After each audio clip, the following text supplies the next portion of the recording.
성경의 인간은 누구든지 한 번은 반드시 죽는 것이며 그 후에 심판이 있다고 말하고 있습니다.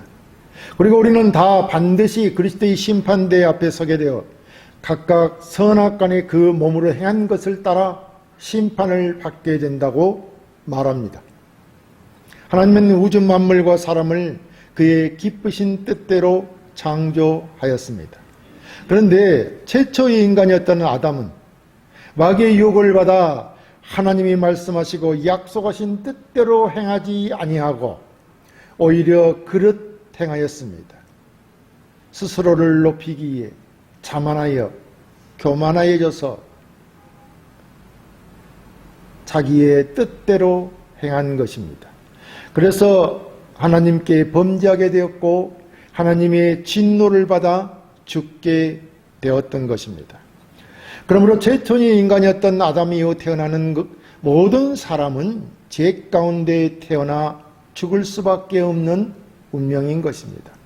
그럼에도 불구하고 하나님께서는 다시 한번 우리 인간에게 영원히 살 수 있는 기회를 주셨습니다. 그것은 독생자 예수 그리스도를 이 땅에 보내시어 십자가에 못 박혀 죽게 하시고 3일 만에 다시 살리시어서 이를 믿는 자마다 다 구원을 얻어 영생하게 되는 길입니다. 그러니까 죄인들을 죄에서 구원하여 다시 새 생명을 주어 살게 하는 길은 오직 우리를 죄된 우리 인간들을 구원하여 영생을 얻게 하시고자 십자가에 못 박혀 죽으시고 장산되지 사흘 만에 다시 살아나신 예수 그리스도를 믿는 것입니다. 이것이 그리스도를 믿는 기독교인이 사는 믿음의 삶인 것입니다. 어제 인생에게 사는 길은 이 믿음의 길뿐이며 그리스도를 떠난 그 어떤 길도 다 죽음의 길인 것입니다. 모든 사람들이 다 각자 자기의 인생의 목표를 가지고 살지만 그 길이 하나님이 우리에게 허락하신 생명의 길, 진리의 길, 믿음의 길이 아니라면 그 길은 잘못된 길이요, 죽음의 길이요, 지옥 형벌의 길이라는 것입니다. 예수 그리스도를 믿지 않아서 가는 죽음의 길에는 반드시 심판을 받아 영원한 지옥 형벌을 받게 되는 것입니다.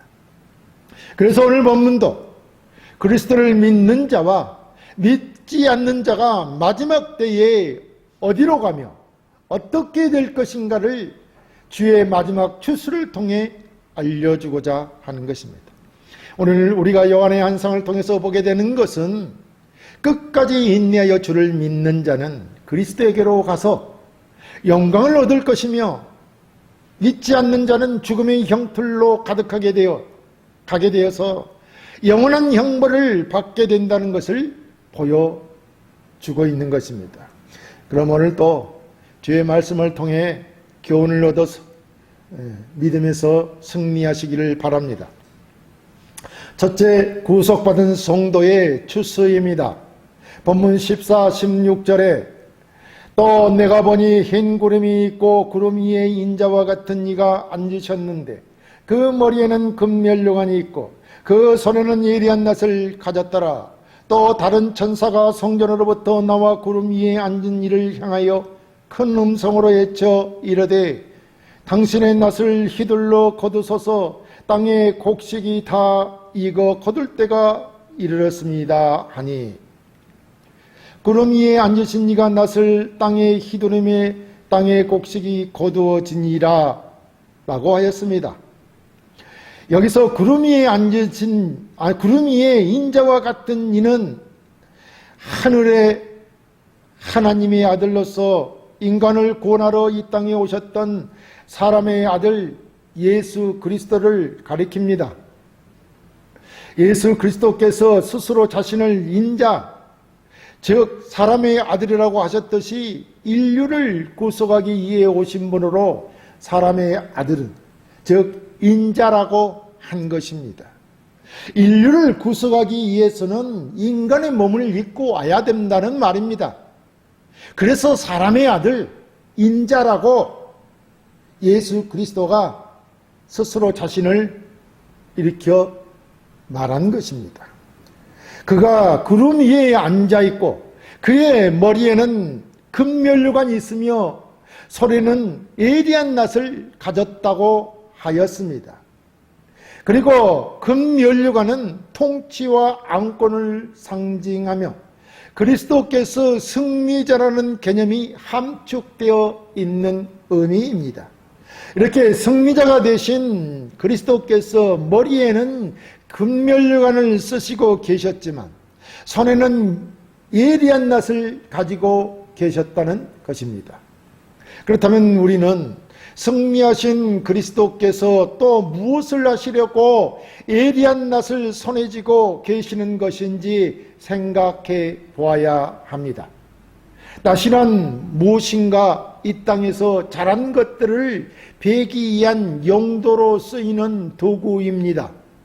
그런데 여기 15절에 땅에 곡식이 익어 거둘 때가 이르렀으니 땅에 곡식을 거두라는 것입니다.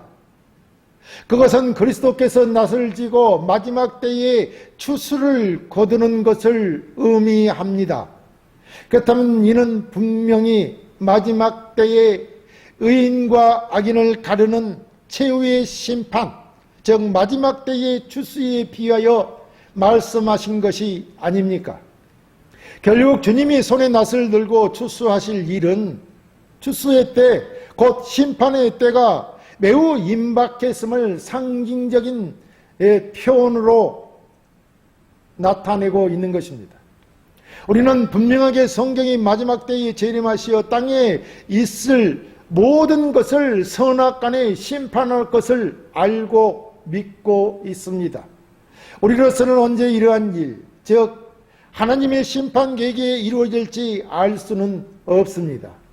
분명한 것은 그리스도께서 예리한 낫을 가지고 계신 것으로 보아 추수, 곧 심판 때가 가까이 왔다는 것을 알 수 있다는 것입니다.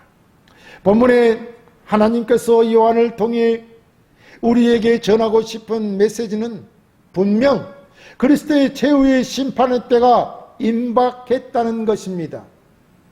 머지않아 우리가 살아온 인생을 마감하고 영생과 영번을 결정하는 하나님의 최후의 심판이 임박했다는 것을 우리에게 알게 하려는 것이 요한이 우리에게 주고자 하는 메시지인 것입니다. 보시다시피 주님이 언제 예리한 낫을 휘두를지 모르지만 이미 손에는 이 땅의 곡식을 거두실 준비가 되어 있다는 것입니다. 그리고 이제 장래에 머지않아 곧 이루어질 일이 있는 것입니다. 그것은 하나님의 마지막 때의 심판인데 천사로부터 예리한 낫을 휘둘러 곡식을 거두라고 하나님의 명령이 그리스도께 전달됩니다. 그러자 그리스도께서 낫을 휘둘러 직접 곡식을 거두는 추수를 하시는 것입니다. 여기서 우리가 알 수 있는 것은 형벌에 대한 언급이 없는 것으로 보아 알곡 같은 성도들을 거두어드리는 구원의 추수로 보아야 할 것입니다. 그렇다면 우리는 그리스도께서 심판을 행하실 때에는 먼저 성도들의 알곡을 먼저 추수하시어 천국 곳간으로 들이신다는 것을 알아야 할 것입니다. 그러므로 우리 성도들은 이 마지막 때 그리스도의 재림을 기다리는 성도로서 끝까지 믿음을 지켜 승리자로 하나님 나라에 들어가는 자가 되어야 할 것입니다. 둘째, 하나님의 진노를 받은 자의 추수입니다. 본문 18절에 또 다른 천사가 하늘에 있는 성전에서 나오는데 역시 예리한 낫을 가졌더라. 또 불을 다스리는 다른 천사가 제단으로부터 나와 예리한 낫 가진 자를 향하여 큰 음성으로 불러 이르되 네 예리한 낫을 휘둘러 땅의 포도송이를 거두라. 그 포도가 익었느니라 하더라 라고 하였습니다. 이제 또 다른 천사가 하늘에 있는 성전에서 나왔는데 그 역시 예리한 낫을 가졌다는 것입니다. 그런데 이번에는 불을 다스리는 다른 천사가 제다로로부터 나와 예리한 낫을 가진 천사에게 큰 소리로 예리한 낫을 휘둘러 땅에 포도송이가 익었으니 거두라고 말합니다. 이 말씀은 이 땅에 제약이 가득 찼다는 것입니다. 여기서 우리가 주목해야 할 것은 이번에는 포도 수확을 거두는 것입니다. 그리고 그리스도께서 곡식을 거두는 것이 아니라 하나님의 명령을 수행하여 포도를 수확할 자가 천사라는 것입니다. 이 불신자들에 대한 심판은 그리스도께서 직접 구원받은 성도들을 천국으로 모으는 것과는 다르게 하나님의 뜻을 받은 천사가 심판을 진행한다는 것입니다. 이 천사는 하늘에 있는 성전, 하나님이 거하시는 성전에서 나와 하나님의 명령을 수행할, 하나님의 심판을 이행할 대리자를 말하는 것입니다. 그런데 여기 또 다른 천사가 등장합니다. 그 천사는 불을 다스리는 다른 천사로서 이는 제단으로부터 나왔습니다. 불을 다스리는 천사는 하나님의 원수들을 벌하는 권세를 가진 하나님의 대리자를 말합니다. 그런데 이 천사는 향을 피우는 제단에서 나왔다는 것입니다. 제단이 무엇입니까? 제단은 원래 성도의 기도를 모아 하나님께 드려지는 곳입니다. 그렇다면 이 천사가 전달하는 말은 성도들의 신실한 기도와 연관된 것이 아니겠습니까? 또 성도들의 기도 응답으로 악인들의 심판이 이루어진다는 것을 우리에게 말하고 있는 것입니다. 우리가 하나님께 이 땅에서 올렸던 모든 기도들이 응답되어서 마지막 때에 하나님의 심판이 악인들 위해, 불신자들 위해, 하나님을 대적한 자들 위해 내려진다는 것입니다. 그러니까 악인들의 심판은 성도들의 기도에 대한 최종적인 응답인 것입니다. 이 성도들의 기도 응답으로 불을 다스리는 천사가 예리한 낫을 든 천사에게 큰 소리로 하나님의 심판 명령을 전달합니다. 그 하나님의 명령은 예리한 낫을 휘둘러 땅에 그 포도송이가 익었으니 그 포도송이를 거두라는 것입니다. 여기서 포도송이는 하나님을 대적하고 짐승을 경배하며 세상의 온갖 죄악을 즐기며 하나님의 말씀을 증거하고 지켜 행하는 성도들을 박해하고 고통을 가하던 자들입니다. 그리고 포도가 익었다는 말은 이 악인들의 죄가 하늘에 다 더 이상 하나님께서 그냥 두고 보실 수가 없을 정도가 되었기에 심판의 때가 찼음을 말하는 것입니다. 저기 땅에서 죄가 만연하면 하나님의 심판의 때가 가까웠음을 알리는 중요한 지표가 되는 것입니다. 우리에게 알리는 지표라는 것입니다. 이 땅에 죄악이 간영하면, 하나님을 믿지 않는 자들이 이 세상을 지배하게 되면, 만연하게 되면, 이 세상에 악이 만연하게 되면 그때 하나님의 심판의 때가 가까이 왔음을 알게 되는 표라는 것입니다. 노아 홍수 당시 하나님께서 세상에 죄악이 간영한 것을 보고 세상을 심판하기로 작정하셨습니다. 또 하나님은 이스라엘 민족에게 가나안을 기업으로 주시기로 작정하신 때도 아모리 족속의 죄가 간영한 때로 정하시어 아브라함과 언약을 체결하였습니다. 창세기 15장 16절에 보면 내 자손은 4대 만에 이 땅으로 돌아오리니 이는 아모리 족속의 죄악이 아직 가득 차지 아니함이니라 하시더니 라고 하나님의 아브라함에게 말씀하셨습니다. 이 4대만은 약 430년이라는 세월이었습니다. 그때가 돼야 430년이라는 세월이 흘러야 아모리 족속의 죄가 간영하게 되면, 가나안에 간영하게 되면 그때 이 가나안 땅으로 들어가게 되리라는 말씀이었습니다. 예수님께서도 하나님의 나라가 임하는 때 인자가 오셔서 심판하실 때도 노아 홍수의 때와 같은 때, 즉 지약이 세상에 간영한 때에 오신다고 했습니다. 이렇게 하나님은 세상에 지약이 간영하면 이 세상에 대한 추수, 곧 심판을 단행하시는 것입니다. 그러므로 우리는 제2의 포도송이가 세상에 가득 열리게 되면 그때 곧 심판의 추수 때임을 알아야 한다는 것입니다.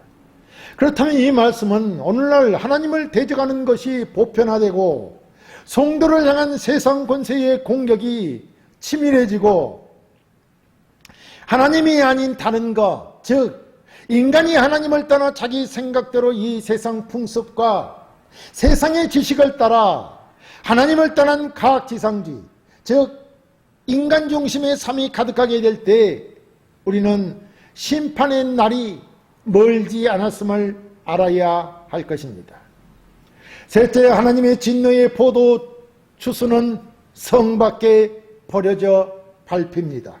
본문 19, 20절에 천사가 낯을 땅에 휘둘러 땅에 포도를 거두어 하나님의 진노의 큰 포도주 틀에 던짐에 성 밖에서 그 틀이 밟히니 틀에서 피가 나서 말굴레까지 닿았고 1600스타디온에 퍼졌더라 라고 했습니다. 무슨 말씀인가 하면은 천사가 낯을 땅에 휘둘러 땅에 포도를 거두어 하나님의 진노의 큰 포도주 틀에 던졌다는 것입니다. 이는 천사가 하나님의 심판을 행하고 있는 것이죠.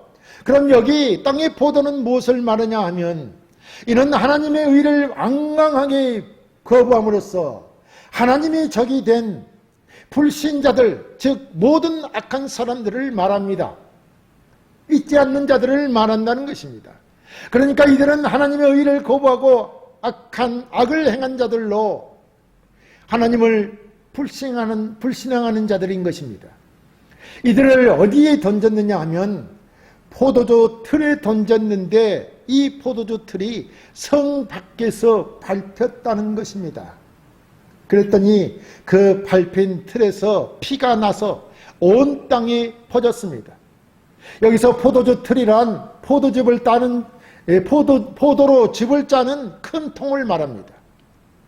그렇다면 땅의 포도는 이 땅에서 하나님을 대적하고 짐승과 사단을 따르는 불신자들로 이들이 하나님의 진노의 큰 포도주 틀에 던져져 짓밟히게 되어 넘치게 되어서 그 피가 넘치게 되어서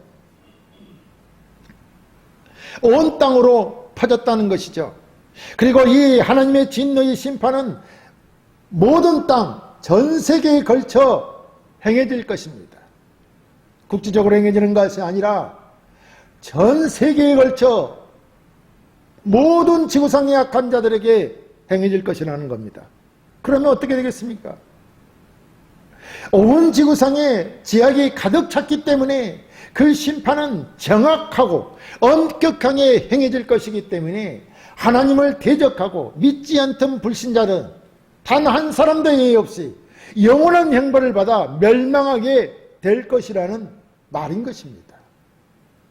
성경은 언제나 범죄자들을 처벌할 때는 성 밖에서 행하였습니다. 그리고 여기서 성은 새 예루살렘 성으로 구원받은 성도 14만 4천인이 거하는 곳이며 하나님의 심판을 받은 불신자들은 이 성에 들어가지 못하고 성 밖에서 포도주 틀에 짓밟히듯이 하나님의 무서운 형벌을 받게 된다는 것입니다. 그런데 여러분, 포도주 틀에서 피가 나서 얼마나 높이 그 물이 고여 쌓였느냐 하면 말굴레까지 닿았다면 인간의 가슴팍까지 차올랐다는 것이 아닙니까? 하나님의 심판의 형벌로 그 피가 강을 이루고 호수를 이루었다는 것입니다. 그리고 그 피의 강이 호수의 길이가 300km나 되는 거대한 피로 가득한 호수를 이루었다는 것입니다. 우리가 나중에 이 현장을 직접 목격한다면 어쩌겠습니까? 정말 몸서리 쳐지는 잔인한 광경이 아닙니까? 이런 것들이 우리가 느껴져야 되는 것입니다. 그래야 예수를 믿지 않겠습니까? 하지만 실제로 그리스도께서 재림하시어 악인들을 심판하실 때는 이보다 더 우리의 상상을 초월하는 그 어떤 고통과 공포를 뛰어넘는 무서운 심판이 있을 것입니다. 다시 말하면 하나님의 이 땅에 대한 심판은 피비린내가 진동하는 거대한 호수 앞에서 느끼는 공포와 두려움보다도 더할 것입니다. 왜냐하면 하나님의 심판은 마지막 때의 최후로 이루어지기 때문에 이것보다 훨씬 더할 것이며 우리의 표현으로는 감히 지옥에서 당할 영벌을 설명하기는 부족할 것이라는 말입니다. 그러므로 우리는 하나님과 그리스도를 믿는 신앙에서 절대 떠나서는 안 되는 것입니다. 신앙을 한다는 것은 하나님의 말씀대로 그 말씀대로 순종하고 사는 것입니다. 우리가 이 세상을 살아가면서 하나님과 그리스도를 믿는 신앙으로 살아가려면 십자가를 지신 우리 주님처럼 환난과 수치를 당하기도 하고 모욕을 당하며 오해받고 부당한 대우를 받을 때도 있는 것입니다. 그럼에도 우리는 믿음을 끝까지 지켜야 합니다. 지켜 행해야 한다는 것입니다. 그것이 마지막 날의 온전한 구원으로 새 예루살렘에 거하게 되는 길이며 주님과 함께 영생을 얻는 길입니다. 비록 불신자들이 이 세상에서 기득권으로 풍족히 살고 폼나게 살고 행복한 것 같지만 그들은 결국 마지막 때에 성 밖에서 포도주 틀에 던져진 포도송이처럼 피를 흘릴 것이며 영벌을 당하게 될 것입니다. 그렇다면 불신자들은 이 땅에서는 행복해 보이고 영광을 얻는 것 같지만 마지막 날에 참혹한 수치를 당한다는 것을 우리는 잊지 말아야 합니다. 그리고 오직 주의 말씀 앞에 순종하며 그 명령을 따라 우리 주 예수 그리스도의 장성한 분량에까지 우리의 신앙이 이르도록 충성하는 자가 되어야 할 것입니다. 사랑하는 성도 여러분, 마지막 때 마지막 날에 주님의 마지막 주소가 시작되면 하나님과 그리스도를 믿었던 구원받는 성도들은 영원한 새 예루살렘 성인 하나님 나라로 인도되어 영생을 누리게 될 것입니다. 그러나 하나님과 그리스도를 믿지 않고 대적하 있던 불신자들은 땅의 포도가 하나님 진노의 포도주 틀에 던져져 성 밖에 밝히게 되어 그 흘린 피로 강을 이루게 될 것입니다. 그리고 하나님을 대적했던 자들은 피비린내 나는 강 앞에서 공포와 두려움에 사로잡힐 것이며 하나님의 무섭고 두려운 심판의 형벌을 받게 될 것입니다. 그러므로 우리 성도들은 주를 믿는 믿음에서 여러 환난과 어려움과 수치와 모욕을 당하더라도 끝까지 믿음을 지킴으로 새 예루살렘에서 그리스도와 함께 영생의 풍성한 복을 누리는 자가 되어야 할 것입니다.